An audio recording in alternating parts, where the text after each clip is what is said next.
Orang bicara tentang ketuhanan yang Maha Esa, tapi hidupnya penuh kebencian. Mereka mengaku membela Tuhan, padahal yang mereka bela hanyalah egonya sendiri. Mereka bertanya, Tuhan yang mana yang Esa?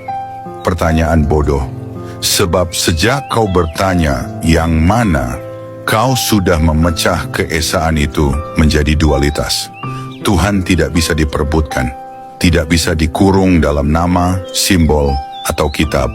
Tuhan adalah samudra tanpa tepi, sementara pikiranmu hanyalah gelas kecil yang penuh debu. Dan inilah yang jarang disadari, bahwa sila pertama bukan bicara soal agama mana yang paling benar, tetapi tentang kesadaran paling dalam, ketuhanan yang Maha Esa. Selamat datang di Silent Road, jalan sunyi yang akan membuka tirai kepalsuan dan mengingatkanmu siapa dirimu yang sejati. Orang bicara tentang ketuhanan yang Maha Esa, tapi hidupnya penuh kebencian.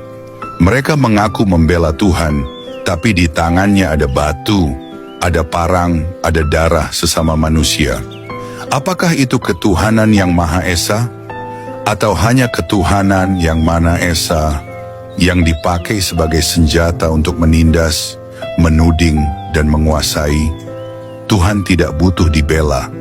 Yang butuh dibela hanyalah egomu, golonganmu, agamamu. Tuhan Maha Esa tidak bisa direduksi menjadi milik kelompok kecil. Tidak bisa diperas ke dalam kitab sempit dan kata-kata fana. Ketika kau berkata Tuhan kami yang paling benar, sesungguhnya kau sedang memperkecil Tuhan menjadi seukuran pikiranmu sendiri. Padahal Tuhan adalah samudra tanpa tepi, sementara pikiranmu hanyalah gelas kecil yang penuh dengan debu kesombongan. Ketuhanan yang Maha Esa bukan soal ritualmu, bukan soal pakaianmu, bukan soal label agamamu. Ketuhanan yang Maha Esa adalah kesadaran bahwa dirimu, orang lain bahkan musuhmu, adalah satu dalam Tuhan yang sama. Sila pertama bukan untuk dipajang di dinding sekolah, bukan hanya kalimat di buku pelajaran. Ia adalah cermin untuk bangsa ini. Pertanyaannya, apakah kita benar-benar hidup dalam ketuhanan yang Maha Esa?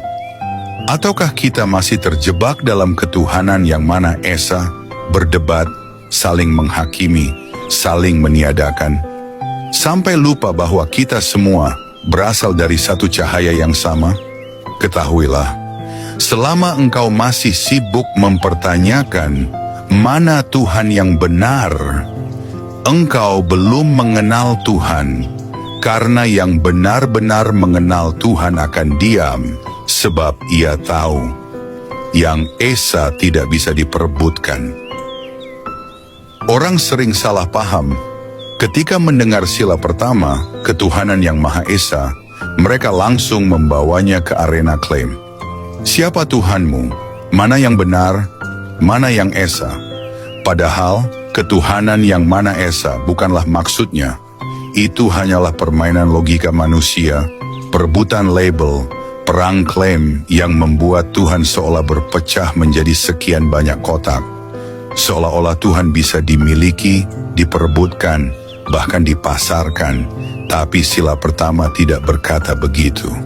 Ia menyebut ketuhanan yang Maha Esa. Maha Esa bukan sekadar satu dalam hitungan, tapi Esa yang meliputi, yang merangkul semua, yang menembus sekat-sekat agama, nama, dan simbol. Maha Esa berarti Tuhan tidak bisa dipisahkan dari manusia, tidak bisa dipisahkan dari alam, bahkan tidak bisa dipisahkan dari dirimu sendiri. Inilah rahasia besar Pancasila. Ia bukan sekedar dokumen politik.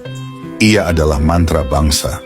Ketuhanan yang Maha Esa adalah pengingat bahwa kita berasal dari satu sumber, dari satu cahaya, dari satu napas kehidupan.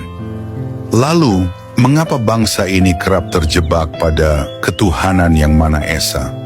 Karena manusia lebih suka berdebat tentang bentuk daripada merasakan inti. Lebih suka menunjuk keluar daripada menyelam ke dalam. Pancasila hadir bukan untuk memenangkan satu golongan, tapi untuk menyadarkan bahwa Indonesia berdiri di atas kesadaran spiritual yang dalam, bahwa yang banyak ini sejatinya satu, bahwa perbedaan agama, budaya, keyakinan hanyalah wajah-wajah beragam dari satu keesaan yang sama. Ketuhanan yang Maha Esa berarti kita semua bersaudara karena kita semua hanyalah pancaran dari satu wujud mutlak.